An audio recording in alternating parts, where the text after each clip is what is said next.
Hello guys, hope you are doing well. Welcome to the Slate class of Physics A levels. In this particular class, we will try to complete this whole chapter of alternating current of A2 physics. So basically, I have decided कि मैं आपके साथ एक new series start करूं और उसमें मैं lectures को इतना स्क्वीज कर दूं, इतना स्किम डाउन कर दूं कि पूरा का पूरा लेक्चर, पूरा का पूरा चैप्टर एक वीडियो में कंप्लीट हो जाए. Right? Previously what was happening that one chapter was being completed in 6 or 7 or even 8 videos जो आपको काफी लेंथी लग रहा था. तो today I am starting a new series जिसके लिए आपको भी जरा टिक के बैठना पड़ेगा, थोड़ा सा होल्ड ऑन करना पड़ेगा, and I will try to complete this whole chapter in one video. So basically this will be a quick recap of this video. और ये सारे के सारे लेक्चर जो है ये प्री रिटन है, और ये जो राइट अप है आपको बुक की फॉर्म में स्टूडेंट रिसोर्स से अवेलेबल है. So you can get the notes from there as well. So what is alternating current?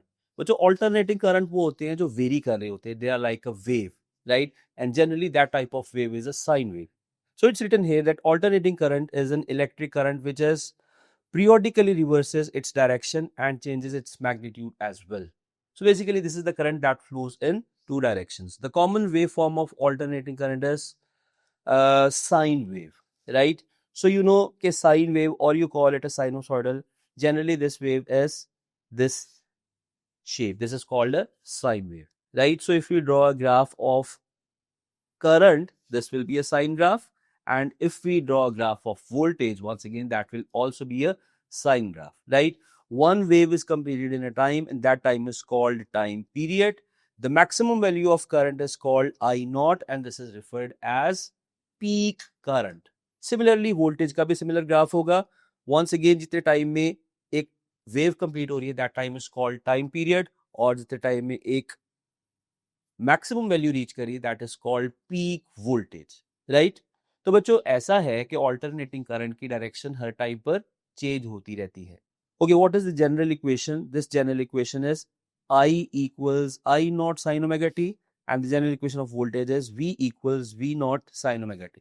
याद रखिएगा कि voltage is a cause and current is an effect. इस वजह से जितनी वोल्टेज होगी उतना करंट फ्लो करेगा. Also according to the equation V equals IR, voltage is proportional to current, right, where resistance is constant. So basically बिल्कुल जो variation of voltage है that is similar as the variation of current. So याद रखना current का और voltage का graph हमेशा इन phase होगा. So the phase difference between these two particular graphs is zero.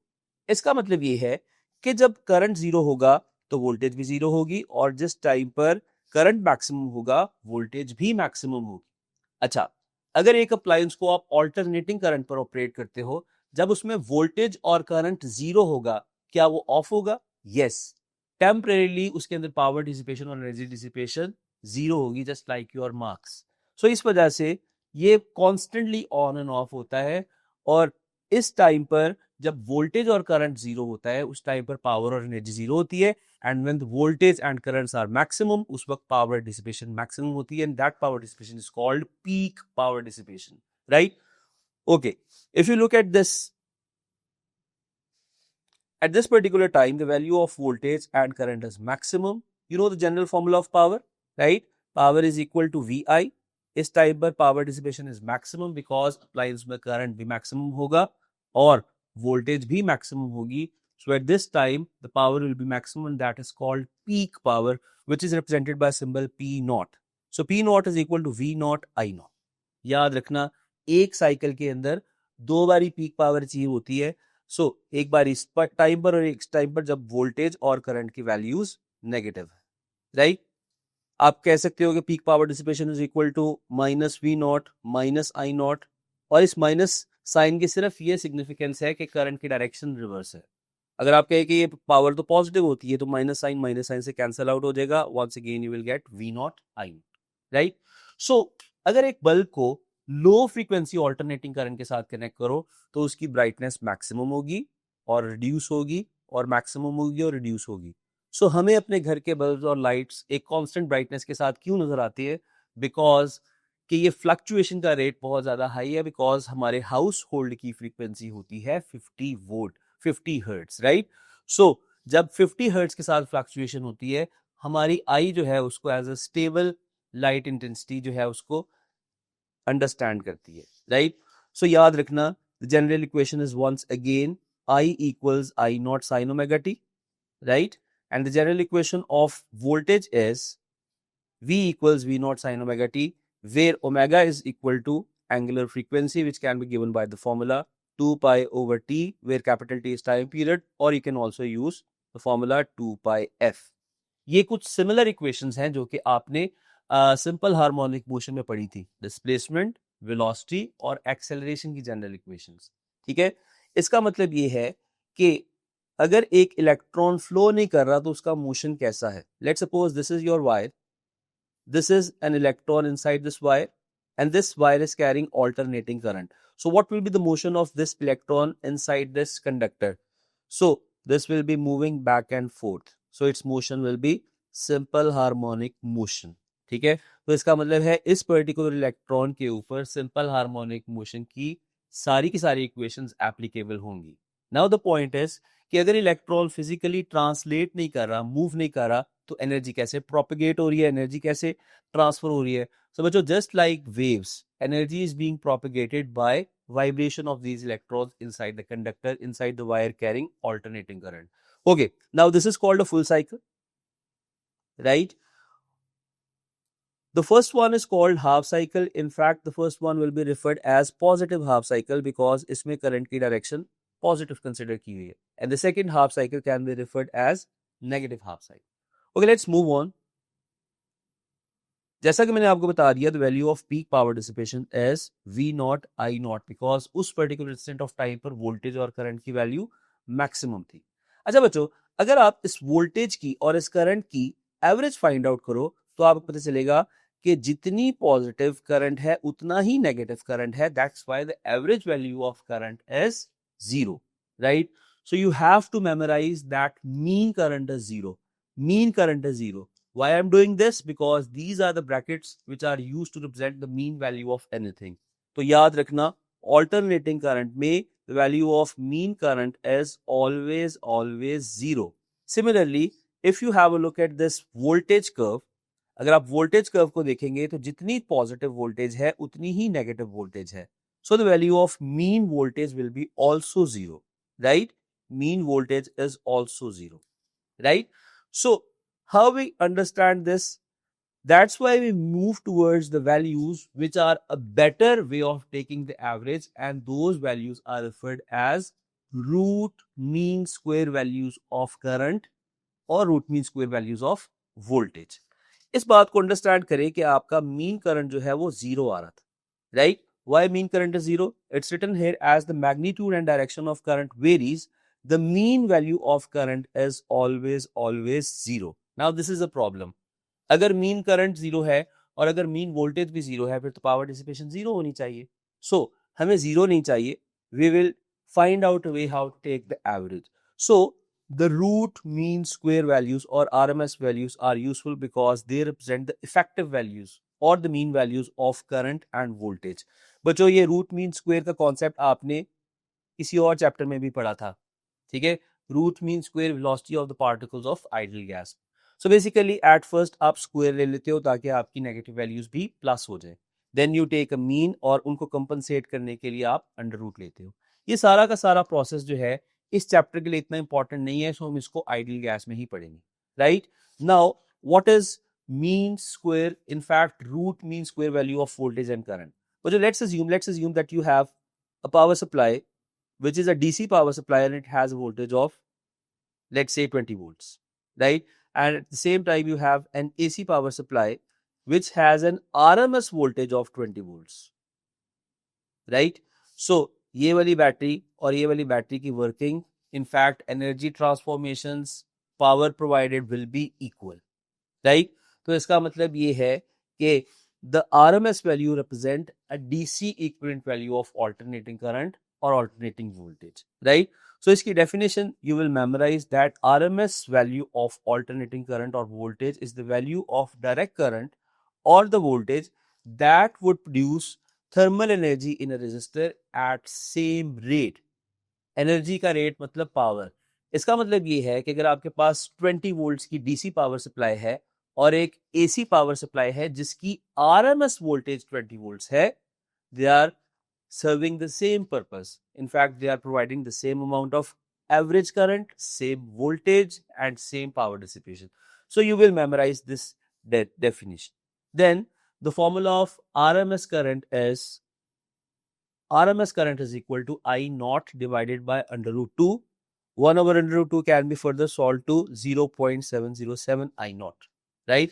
Similarly, the value of root mean square voltage is V naught divided by under root 2. 1 over under root 2 is once again 0.707 V naught.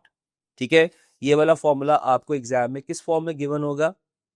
It will be given in the data. आपके पास लिखा होगा RMS value of voltage, maybe वहां पर X लिखा होगा VRMS या IRMS is equal to V naught divided by under root 2. ठीक है, अच्छा, इसका मतलब ये है कि हर टाइम पर आपको ये बात पता चल गई कि वैल्यू ऑफ मीन करंट भी जीरो होती है और वैल्यू ऑफ मीन वोल्टेज भी जीरो होती है. ठीक है, बिकॉज ये वैल्यू जीरो होती है, that's why you improve to the technique and that is called root mean square values. Root mean square values होती हैं, उनके फॉर्मूलाज याद रखने हैं. The derivation is not the part of your syllabus, right? अच्छा, इसका मतलब ये है कि अगर आपने वेरिंग वोल्टेज को एक कांस्टेंट वैल्यू से रिप्रेजेंट करना हो तो आप उसके लिए उसकी आरएमएस वैल्यू को सिलेक्ट करें, राइट? डीसी में आरएमएस वैल्यू की जरूरत क्यों नहीं पड़ती? बिकॉज डीसी में तो वैल्यूज होती ही स्टेबल है, होती ही कांस्टेंट है. ठीक है, एसी में इस वजह जरूरत पड़ती है बिकॉज वेरिंग वैल्यू की एक स्टेबल एवरेज वैल्यू चाहिए. Those are represented by RMS values. अच्छा, थोड़ा सा रिकैप लेते हैं. आप लोगों ने डीसी सर्किट पढ़ा A1 में, ओ लेवल्स में भी पढ़ा. What were the formulas of energy? Electrical energy was equal to VIT, I square RT, V square over RT. ठीक है, याद रखना ये वाले फॉर्मूलाज ऑल्टरनेटिंग करंट पर भी अप्लाई कर सकते हो. In fact as it is apply कर सकते हो अगर आप ये वाले formulas RMS values of alternating current पर अप्लाई कर रहे हो. Similarly what were the formulas of electrical power? Electrical power was equal to VI, V square R and I square R और V square divided by R. ये सारे के सारे formulas किसके हैं? ये सारे के सारे फॉर्मूलाज DC के हैं. But these formulas can be applicable on the RMS values of alternating current because RMS value represent a constant value, the mean value. In fact, हमने mean कहना नहीं है. We will take the right name which is RMS values. ठीक है? So, as RMS values of alternating current are equal to the direct current values, these formulas are applicable for the RMS values of alternating current. ठीक है, तो इसका मतलब है हमें कोई नए फॉर्मूलाज याद करने नहीं पड़े. हम सेम डीसी वाले फॉर्मूलाज अप्लाई करेंगे, बट वोल्टेज के साथ VRMS लिख देंगे, करंट के साथ IRMS लिख देंगे और एनर्जी के साथ मीन एनर्जी डिसिपेशन लिख देंगे, जिसके लिए आप ये क्रोकोडाइल ब्रैकेट्स यूज करते हो, right? So the formula of energy dissipation become VIT. But what is extra? बच्चों, एक्स्ट्रा ये है कि आपने सबस्क्रिप्ट में RMS लिखना है. Similarly I square RT or V square divided by R multiplied by T. Similarly, the values of mean power dissipation VI, right? I square R and V square over R. बच्चों याद रहे कि ये सारे के सारे फॉर्मूलाज DC वाले formulas ही है, सिर्फ सबस्क्रिप्ट में आपने RMS ऐड कर दिया है because you are applying it to the constant values of alternating current. समझ आई? Okay, what if you want to translate all these formulas for the peak powers? देखो, ये सारे के सारे फॉर्मूलाज RMS पर अप्लाई कर लो, लेकिन what if you have to apply these formulas on the peak power? बच्चों, अगर आप पीक पावर के ऊपर अप्लाई करोगे, formulas will be same but with an extra addition of 2 in denominator. Formula में एक्स्ट्रा 2 आ जाएगा, फॉर्मूला में एक्स्ट्रा 2 आ जाएगा, फॉर्मूला में एक्स्ट्रा 2 आ जाएगा. Now what is the reason? मैं आपको एक करके दिखा देता हूं, जरा ध्यान से देखिए. Mean energy dissipation is equal to VRMS IRMS T, right? VRMS is equal to V naught divided by under root 2. IRMS is equal to I naught divided by under root 2. Time will be as it is, right? So this becomes V naught I naught T under root 2 square is 2, right? तो बच्चों formula वही है VIT, but there's just this extra 2 in the denominator, right? So हमने decide ये किया बच्चों कि अगर आपने सिमिलर फॉर्मूलाज आपने एनर्जी और पावर पर अप्लाई करना है, फॉर्मूलाज आरएमएस वैल्यूज के लिए बिल्कुल डीसी वाले हैं, राइट, और पीक वैल्यूज के लिए भी फॉर्मूलाज वही हैं, but there is an extra addition of 2 in the denominator, right. So the formula of energies become VIT divided by 2, I square RT divided by 2, V square over RT divided by 2. ठीक है, और यहां पर भी देखिए this is constant in denominator, formulas वही है VI I square R V square over R, but there's just extra 2 in the denominator, right? Power dissipation with AC supply is not constant. ठीक है, पावर डिसिपेशन कांस्टेंट नहीं होती. जब current और voltage की value zero है तो power dissipation zero है, और करंट और वोल्टेज की वैल्यू पीक पर है तो उस पर पावर डिसिपेशन मैक्सिमम है. That is called peak power dissipation, जिसका हमने फॉर्मूला फाइंड आउट किया था V not I not, right? So minimum power dissipation is zero and maximum power dissipation is called peak power, which is given by the formula. Peak power is equal to V naught I naught. Okay, you have this relationship between mean power dissipation and peak power dissipation. But जो mean power dissipation आपने अभी find out किया है V naught I naught divided by 2, because peak values use करते हो तो सारे सारे formulas के denominator में 2 होता है, right? And peak power dissipation is equal to V naught I naught. So it can be deduced that peak power dissipation is equal to 2 times mean power dissipation. ये छोटी सी डेरिवेशन है, आपने इसको याद रखना है. इनफैक्ट ध्यान से पढ़े, सॉल्व करके याद कर ले. Note that peak power dissipation is twice the value of mean power dissipation, right? Okay, हमारे पास एक क्वेश्चन आ गया है, और अब स्टूडेंट की कंफ्यूजन होती है कि हम क्वेश्चन को किस तरह से सॉल्व करेंगे, आरएमएस वैल्यूज वाले फॉर्मूला से सॉल्व करें या पीक वैल्यूज वाले फॉर्मूला से सॉल्व करें. बच्चों, बेशक आप आरएमएस वाले फॉर्मूलाज अप्लाई करें, बेशक आप पीक वैल्यूज वाले फॉर्मूला अप्लाई करें, जो भी फॉर्मूला अप्लाई करोगे, अगर आपका मेथड ठीक होगा तो आपका दोनों फॉर्मूला से आंसर ठीक आएगा. जस्ट टू रिकॉल, आरएमएस वाली वैल्यूज के सारे फॉर्मूलाज डीसी वाले होते हैं, पीक वैल्यूज के भी सारे एनर्जी और पावर फॉर्मूला डीसी वैल्यू होते हैं, but there is an extra 2 in the denominator, right? So we have a question right in front of us. An AC supply is connected in series with a resistor. The variation in time in seconds of the current in amperes, milliamperes में भी हो सकता था, is given by the expression I equals 9.9 sin 380t. बच्चों, जो भी आपको equation मिले, जो कि इस केस में है I equals 9.9 sin 380t, you always have to compare the given equation with the general equation of alternating current. But your general equation is I equals I naught sin omega t, right? तो बेटा comparison method से I naught की value आ रही है 9.9 और omega की value आ रही है 380, राइट? सो दो वेरिएबल्स की वैल्यू तो पता चली. I naught is equal to 9.9 amperes. In fact, this is the value of peak current, and omega is equal to 380 radians per second. Now let's see that what he is asking in the question. For the current in a resistor R, determine the frequency. जी बच्चों, अगर आपके पास omega की value है, omega can be further replace by 2 pi f, right? यहाँ पर omega की value substitute करो और यहाँ से फ्रीक्वेंसी की वैल्यू फाइंड आउट कर लो, and that frequency is coming out to be 60.5 hertz, right? The RMS value is, once again, RMS value is equal to I naught divided by under root 2. I naught की value आपके पास होगी तो आप ये part कर लोगे. हमने भी फिगर आउट किया, value of I naught is 9.9. So basically आप करेंगे 9.9 divided by under root 2, which is equal to 7.00 ampere. सो रहे हो ना, जाग जाओ. नेक्स्ट पार्ट जरा ध्यान से करना. टू प्रिवेंट ओवर हीटिंग, बच्चों ओवर हीटिंग से वायर्स बर्न हो जाती हैं, अप्लायंसेस डैमेज हो जाते हैं, नुकसान हो जाता है, right? The mean power dissipation in a resistor must not exceed 400 watts. Calculate the minimum resistance of R. बच्चों, मैंने आपको बताया कि आपने फाइंड आउट क्या करना है, इसमें आपने रेजिस्टेंस की वैल्यू फाइंड आउट करनी है. अगर आप पीक वाले फॉर्मूला से यूज कर रहे हो, डिनोमिनेटर में 2 आता है. अगर आप आरएमएस वैल्यूज यूज कर रहे हो, डिनोमिनेटर में 2 नहीं आता.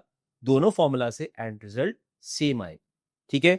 Power can not exceed 400 watts, right? The value of current, in fact the value of peak current is 9.9 amperes, value of RMS current is 7.7 amperes.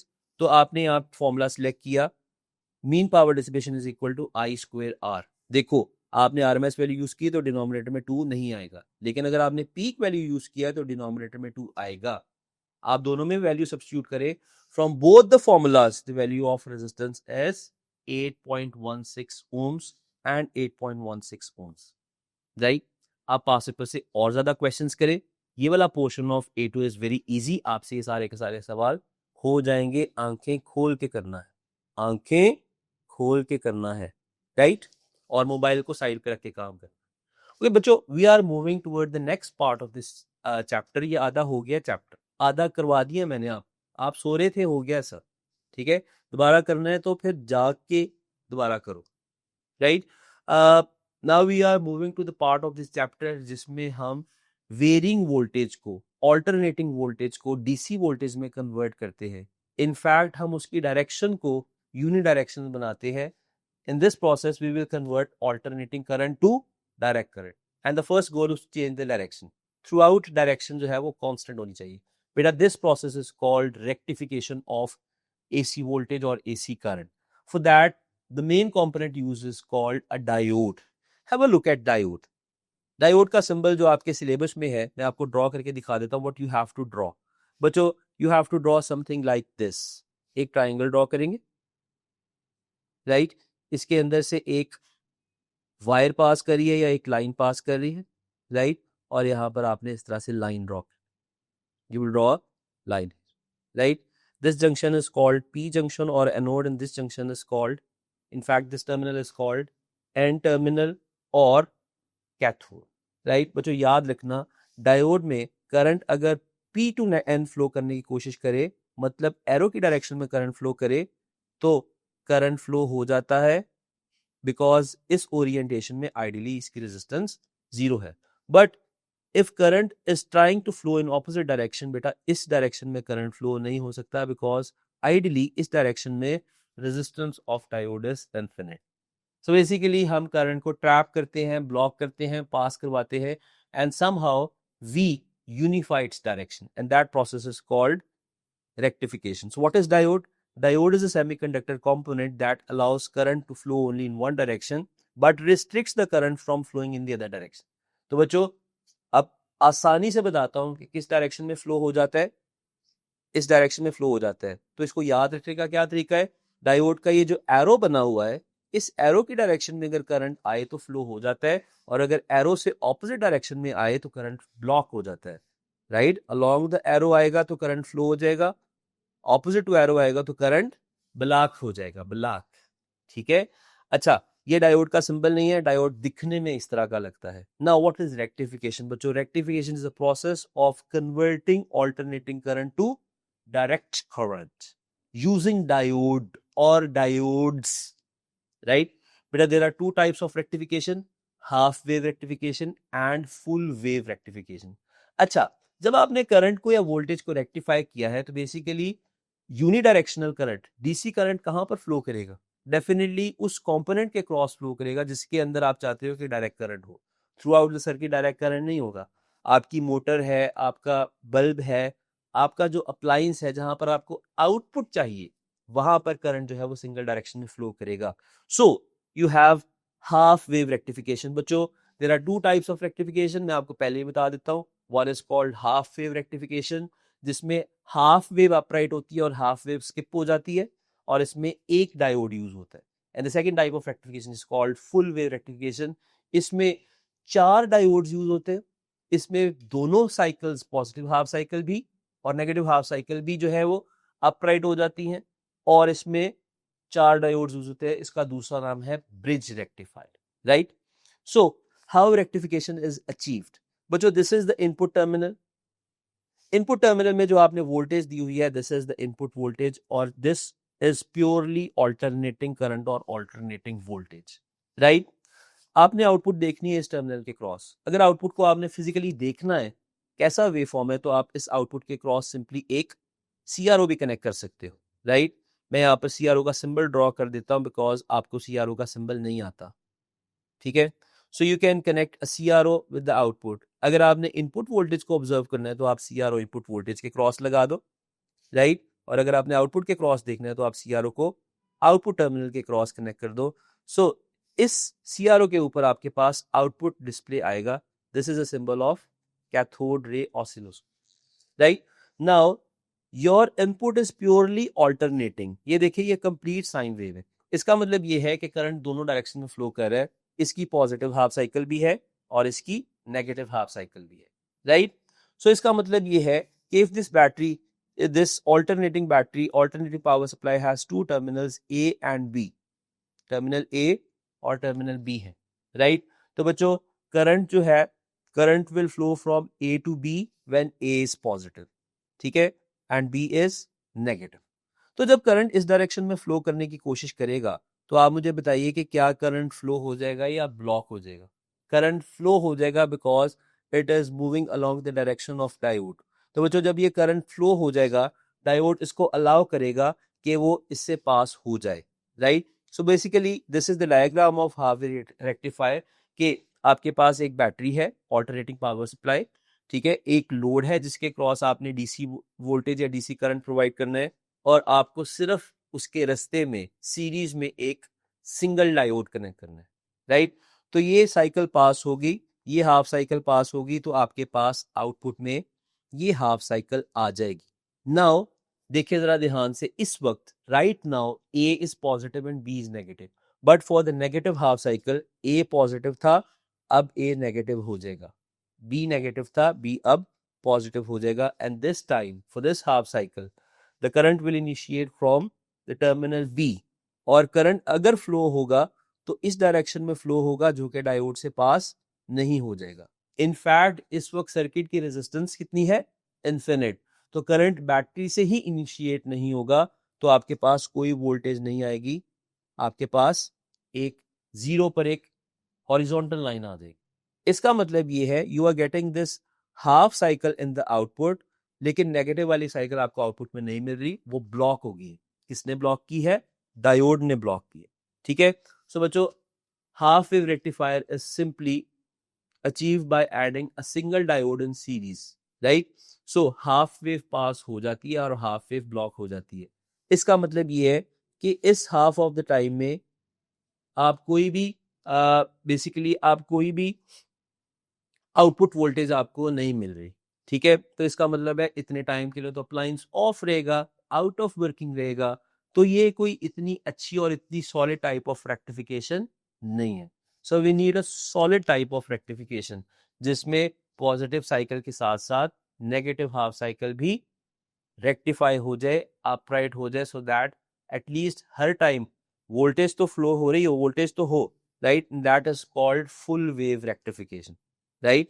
That is called full wave rectification. This is the diagram of full wave rectification, बच्चों। Let's assume that these are some terminals. Let's name these terminals. You can say कि ये terminal P है, ये Q है, ये R है, और ये P Q R S T, ये S है, right?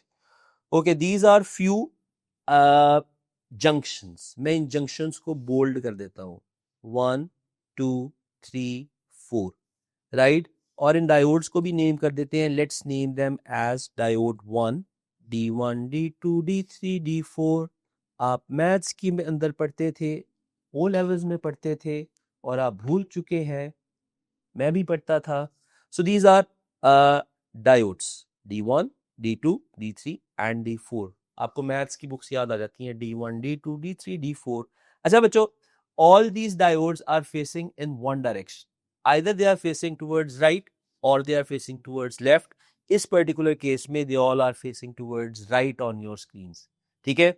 जो टॉप और बॉटम वाले जंक्शंस है, जंक्शन P और जंक्शन S, उसके क्रॉस आपने AC इनपुट कनेक्ट कर दी है जिसकी इनपुट साइनोसॉइडल है, एज यू कैन सी है, राइट। और जो साइड वाले टर्मिनल्स हैं उसके क्रॉस आपने एक लोड कनेक्ट कर दिया है, उसके क्रॉस आपने एक रेजिस्टर कनेक्ट कर दिया है। बेसिकली इस रेजिस्टर के क्रॉस ये देखो ना, ये रेजिस्टर लगा हुआ है, मैं पिंक कलर से शेड कर रहा हूं। You need current flowing only and only in one direction. तो हाफ ऑफ द साइकिल के लिए P पॉजिटिव होगा और Q नेगेटिव होगा। लेट्स अज्यूम ये होता है पॉजिटिव हाफ साइकिल के, और नेगेटिव हाफ साइकिल के लिए Q पॉजिटिव हो जाएगा और P नेगेटिव हो जाएगा, right. So let's consider this positive half cycle जिसके लिए terminal P is the positive terminal. याद रहे current will initiate from the positive terminal of battery. अच्छा बच्चों, अब सारा फ्लो क्या बनेगा? सारी बात है फ्लो की, ठीक है? जरा ध्यान से देखें. Current will initiate from the positive terminal of battery. Current will reach junction, this junction. अब करंट कहां से पास होगा? D1 में से या D2 में से? बच्चों कौन सा फॉरवर्ड बाइस्ड है? Forward biased is D2. Arrow के अलोंग पास होगा, इधर पहुंच जाएगा, जंक्शन R पे पहुंचेगा और उसके बाद D4 जो था रिवर्स बाइस था, इस वजह से current will flow in this direction, right? It will reach at junction Q. अब ये D1 में भी जा सकता है और D3 में भी जा सकता है बिकॉज बोथ आर फॉरवर्ड बाइस, लेकिन D1 में से पास नहीं करेगा बिकॉज D1 जो है बच्चों, D1 is bringing the current to high potential, जहां से करंट हुआ है वहां पर वापस नहीं जाएगा, इस बात को भी याद रखना है. So current will flow through D3, it will reach point S and current will and in junction Q, in terminal Q. तो ऐसा होने से क्या हुआ बच्चों? ऐसा होने से ये हुआ कि current is flowing downwards direction in a resistor. So this is the direction of current in a resistor और अ लोड, ठीक है? तो जब टर्मिनल P पॉजिटिव था, current is flowing in downward direction, right? Current flows from positive to negative. इस वजह से load का ऊपर वाला टर्मिनल पॉजिटिव है, नीचे वाला टर्मिनल नेगेटिव है, and this current is flowing from positive to negative. Exam में ये भी आता है कि बताएं कि लोड का कौन सा टर्मिनल जो है वो पॉजिटिव है. अच्छा बच्चों, previously terminal A positive terminal था और टर्मिनल Q जो था वो नेगेटिव टर्मिनल था, but for the next half cycle, for the negative half cycle, P negative हो जाएगा और Q पॉजिटिव हो जाएगा. नाउ दिस टाइम करंट किस टर्मिनल से इनिशिएट होगा? Current will initiate from terminal Q and it will terminate at point P, ठीक है? हम चाहते हैं कि नेगेटिव हाफ साइकिल के लिए भी आपके लोड में करंट की डायरेक्शन चेंज ना हो, करंट की डायरेक्शन यही रहे. अगर यही रह गई तो इसका मतलब है कि लोड के अंदर करंट थ्रू आउट एक डायरेक्शन में फ्लो कर रहा है, और जो करंट एक डायरेक्शन में फ्लो कर रहा होता है that is called direct current, right? So this time current will initiate from the positive terminal which is terminal Q. This time आप वीडियो को पॉज करें और आप जरा देखें कि लाइन कहां से पास करेगी, ठीक है? Current will flow from Q, it will reach at junction Q, right? Now which one is forward biased? D1 is forward biased. D1 से पहुंचेगा P पे और P से पहुंचेगा कहां पे पहुंचेगा? Current will initiate from this terminal Q. पहले ये जंक्शन पे पहुंचेगा, जंक्शन S पे. Now which one is forward biased? D2, D4 is forward biased, right? Now D2 ने तो रास्ता बंद किया हुआ है, रिवर्स बायस्ड है. Current will flow in this path which is finite resistance. So once again you can see that current is flowing in downward direction in the load.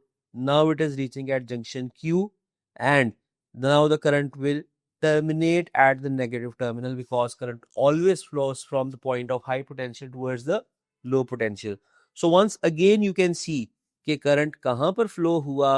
Current once again is flowing in downward direction in the load, right?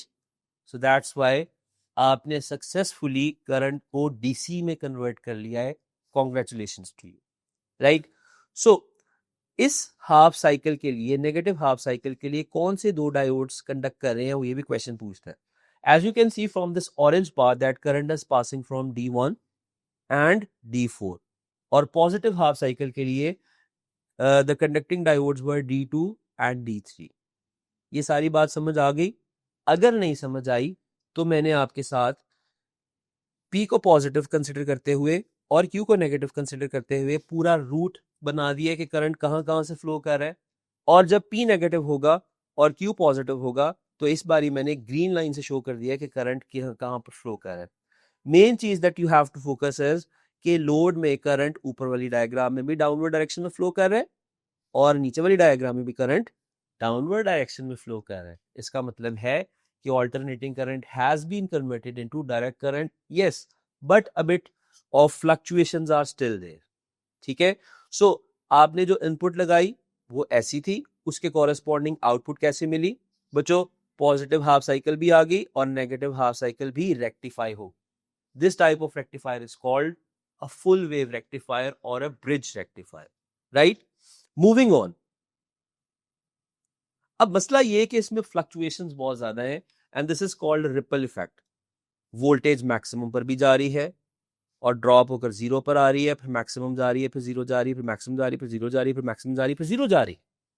तो इसका मतलब है this is fluctuation and this is called ripple effect. हम A levels में इस ripple effect को completely eliminate तो नहीं कर सकते, लेकिन रिड्यूस जरूर कर सकते हैं and this process is called smoothing and this is achieved just by connecting a single capacitor in parallel with the loads, right? So the circuit has produced unidirectional voltage but there is a limitation na, but the output is not steady. ये voltage unidirectional तो है लेकिन इसके अंदर ripples effect, right? Ripple effect in this output voltage can be reduced लिखा हुआ है, eliminate नहीं लिखा हुआ, can be reduced by connecting a capacitor parallel to the load resistor. The capacitor charges up on rising part. बच्चों मैं आपको समझाता हूँ। देखो अभी जो आप आउटपुट गेट कर रहे हो previously before the rectification, that output look something like this. जरा ध्यान से देखिएगा, फुल वेव रेक्टिफिकेशन की आउटपुट इज लाइक दिस,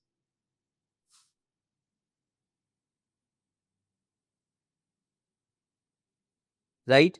तो बच्चों वो कह रहा है कि जब ये मैक्सिमम वोल्टेज रीच होती है, I am talking about this maximum voltage, let's assume कि जो मैक्सिमम वोल्टेज है उसकी वैल्यू है 10 वोल्ट्स, तो इस रेजिस्टर को भी 10 वोल्ट्स मिल रही है और ये कैपेसिटर तो एक एनर्जी स्टोरिंग डिवाइस है। नेक्स्ट क्लास में कर लेंगे, फुल सीरीज में कैपेसिटेंस वाला चैप्टर कर लेंगे, ठीक है? ये भी 10 वोल्ट्स तक चार्ज हो गया। अब ये रेजिस्टर कह रहा है कि भाई मुझे कांस्टेंट वोल्टेज चाहिए, मुझे 10 वोल्ट्स दो, मेरी वोल्टेज ना कम हो, मैं मर रहा हूं, मैं बंद हो रहा हूं।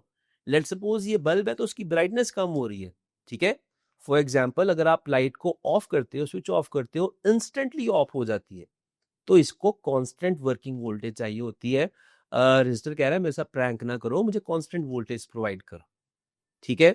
तो कैपेसिटर कहता है कि भाई तू इतना शोर ना मचा, भाई है। जैसे सर आतिक कहते हैं ना भाई है, वैसे ये कैपेसिटर कह रहा है कि भाई है, भाई तुझे वोल्टेज प्रोवाइड करेगा, ठीक है? सो सर आतिक का नॉलेज तो कम नहीं होता जब वो आपको बताते हैं, लेकिन भाई की वोल्टेज जरूर कम होगी यहाँ पर। जब ये वोल्टेज डाई आउट होना स्टार्ट हुई, जब ये वोल्टेज कम होना स्टार्ट हुई, तो भाई जो कि सर आतिक है, sir Atiq I am very sorry अगर मैं आपके नाम गलत लिख रहा हूं, तो भाई कहेंगे कि मैं आपको वोल्टेज सप्लाई करूंगा because I am fully charged, ठीक है? मेरे पास वोल्टेज 10 वोल्ट्स की वोल्टेज स्टोर्ड है। सो यहां से वोल्टेज प्रोवाइड होना स्टार्ट हो जाएगी and this resistor will take a breath of relief कि भाई वोल्टेज कहीं से तो आ रही है ना, राइट? सो ये 10 वोल्ट्स वोल्टेज यहां से प्रोवाइड होगी, लेकिन कैपेसिटर की अपनी वोल्टेज भी थोड़ी बहुत इस प्रोसेस में रिड्यूस होना स्टार्ट हो जाएगी। लेकिन कैपेसिटर कहता है कोई बात नहीं, मैं नेक्स्ट साइकिल में दोबारा से चार्ज हो जाऊंगा up to 10 volts. So this is how capacitor discharges, charges, discharges, charges, discharges, charges, discharges, charges. जब जब वोल्टेज राइज कर रही है ये चार्जिंग है और जब जब वोल्टेज ड्रॉप हो रही है तो ये discharging. So you get effective voltage just like this red line, ठीक है? Now this is your net voltage. बच्चों क्या आपने वोल्टेज को कंप्लीटली स्टेबल कर दिया है? नो। क्या आपने रिपल इफेक्ट को काफी हद तक रिड्यूस कर दिया है? Yes. So this is called smoothing, right? So smoothing is a process to reduce the ripple effect in the output of rectifier by connecting a capacitor in parallel with the resistor. हाँ, अगर आपने smoothing को improve करना है तो उसके लिए आप क्या कर सकते हो? डिस्चार्जिंग को स्लो कर सकते हो। For that you must know the chapter of capacitance. और अक्सर क्वेश्चन, लेटेस्ट क्वेश्चन जो है ऑल्टरनेटिंग करंट के स्मूथिंग वाले पार्ट को कैपेसिटेंस वाले चैप्टर के लिंक करके डिस्चार्जिंग ऑफ कैपेसिटर का सवाल बना के दिया जा रहा है। समझ आई? नहीं समझ आई तो मैं क्या कर सकता हूँ, आप वीडियो दोबारा देख लें। तो बच्चों further it's written that the magnitude of ripple can be reduced by increasing the time constant of the resistor capacitor circuit. बच्चों ये resistor capacitor circuit बन गया ना, this is the resistor capacitor circuit, right? Okay. As the capacitor will discharge gradually, as the time constant is product of resistance and capacitance, which we study in chapter of capacitance. ठीक है, video upload कर दूंगा, मैं भी आपका भाई, ठीक है. Okay. It can be increased by increasing either the value of load resistance or by increasing a capacitance. और कैपेसिटर को इंक्रीज करने का एक तरीका ये भी है कि आप पैरेलल में कैपेसिटर लगा दो, बिकॉज पैरेलल में इफेक्टिव कैपेसिटेंस इंक्रीज हो जाती है, राइट. तो वो पूछेगा कि अगर आपने स्मूथिंग इंप्रूव करनी है तो क्या करनी है, आपने आंसर करना है कि टाइम कांस्टेंट बढ़ा दो. Either you increase the value of load resistance or you increase the value of effective capacitance. वो बेशक लार्जर कैपेसिटी का कैपेसिटेंस यूज करो, कैपेसिटर यूज करो, या आप पैरेलल में और कैपेसिटर्स ऐड करते जाओ, बिकॉज पैरेलल में कैपेसिटेंस सिंपली ऐड होती है. एक की बजाय दो कैपेसिटर्स लगा दो, दो की बजाय तीन लगा दो, right. The output with the reduced ripple effect is shown in graph below. किधर है भाई ग्राफ, ये देखिए. ओके, जो सॉलिड रेड लाइन है that is large value of RC, ठीक है, और जो डॉटेड लाइन है वो स्मॉलर वैल्यू ऑफ आरसी है. तो बच्चों अगर आप डॉटेड वैल्यूज पे चलो तो आपको पता चलेगा कि ये लेस स्मूथिंग है, बिकॉज इसमें रिपल इफेक्ट स्टिल ज्यादा है, ठीक है. सो आप टाइम कांस्टेंट को इंक्रीज करते हो. Time constant is equal to RC. Either you increase the load resistance or you increase the capacitance of a capacitor, so that आपकी टॉर्क की वैल्यू इंक्रीज हो जाती है, डिस्चार्जिंग स्लो हो जाती है, स्मूथिंग ज्यादा हो जाती है. You get this upper line which is a solid line, right. So this solid line shows that आपने स्मूथिंग को और इम्प्रूव कर लिया. यहाँ पे आपके दिल में क्वेश्चन आ रहा होगा, काश ये लाइन बिल्कुल फ्लैट हो जाए और बिल्कुल स्टेबल वैल्यू आ जाए. तो मेरा दिल में जवाब आ रहा है, काश आप मेरी तरह इलेक्ट्रिकल इंजीनियरिंग कर ले और आपको पता चलेगा कि ये एक कॉम्प्लेक्स सर्किट से अचीव किया जा सकता है, which is well beyond the scope of your syllabus. उसके लिए आप एक 7805 रेगुलेटर आईसी यूज करते हो, उसके साथ भी कैपेसिटर ही लगाते हो, तो बड़ा कुछ होता है. आप पढ़े और आगे बढ़े. This is the goal. Do subscribe slate. एक वीडियो में चैप्टर कंप्लीट, नेक्स्ट वीडियो में एक और chapter complete. Thank you, or keep watching the Slate videos. Bye.